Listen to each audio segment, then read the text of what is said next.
In this video, I'm going to show how I crochet a half double crochet and get very straight edges on either side of the piece that I'm working on. You start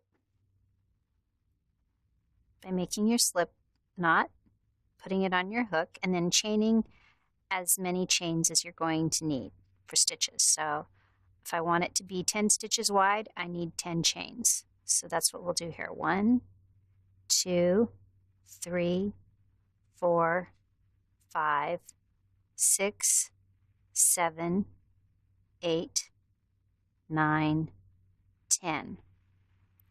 Now the stitch markers are to help us keep track of things as we move along. To make the first stitch, you'll notice there's the chain side that looks like a chain, and then there's the ridge side that doesn't look exactly like a chain. What I'm going to do is I'm going to pull up this loop that's on my hook about 1/2 inch, make a yarn over, and then insert it into the very first ridge. This is not the way things are usually done. Then I'm going to pull through and work it just as if it were a regular half double crochet. Now, because it looks a little bit different than what you're accustomed to, I'm going to go ahead and mark that first half double crochet with a stitch marker.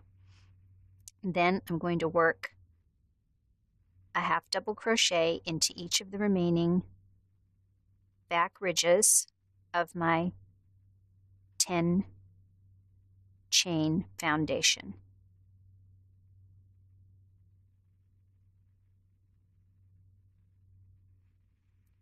Isn't this just so exciting? Crocheting at a breakneck speed.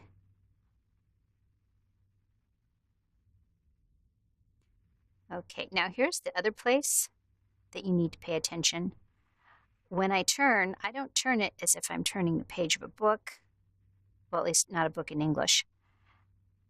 I turn it like as if you're looking down. When you look down on it, you have the piece go counterclockwise. Now you're ready, and you see you have this yarn sort of in front of everything. You pull up the loop, yarn over, and you work into the stitch that you just completed. And again, because it's kind of unfamiliar looking, I'm going to go ahead and mark this first half double stitch of the row with a stitch marker, and then I'm going to continue working one into each chain. I'm sorry, this mosquito's really bugging me. Okay, now he's gone.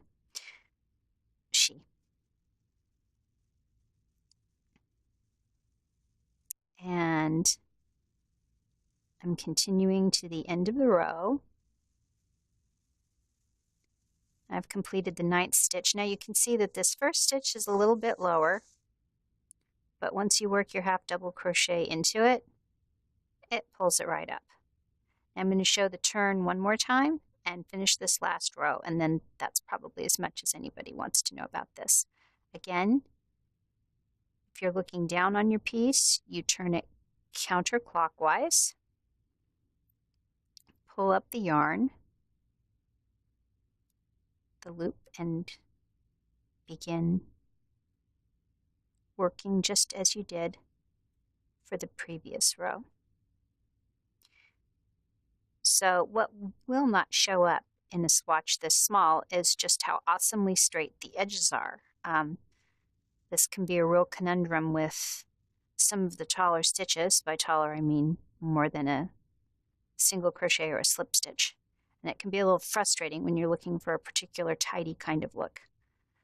So anyway, here are 3 rows. And hopefully you'll get the chance to make a project of your own and see just how awesome those straight stitches are.